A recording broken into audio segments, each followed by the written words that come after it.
شنیدین هفته پیش آخونده پیشنهاد داده که قم باید یک کشور جدا و مستقل بشه، با پرچم جدا و مرز جدا و قوانین جدا و آیا بودجه کافی برای سفرهای خارجیتان ندارید؟ آیا دلتان میخواهد به خارج بروید اما شپش در کف جیبتان معلق میزند؟ آیا برای سفر خارجی تابستانیتان هنوز مقصد مناسبی را پیدا نکرده اید؟ دیگر نگران نباشید، ما برنامه سفر خارجی شما را ردیف می‌کنیم. تور خارجی زنبیل‌آباد، پایتخت کشور زیبای قم، 4 شب و 3 روز، فقط 85,500 تومان.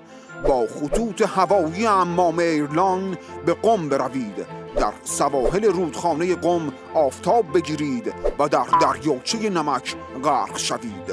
بازدید از کارخانه سهنسازی حاج محمد و برادران همراه با یک وعده فلافل و نوشابه.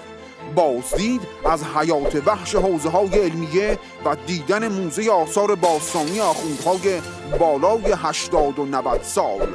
این فرصت طلایی را از دست ندهید. جهت تهیه ویزای کشور قم و شرکت در تور خارجی سرزمین ملاها با ما تماس بگیرید. شرکت خدمات توریستی عمام ایرلاین، شماره تماس 0251 بازم 251 یه بار دیگه هم 251.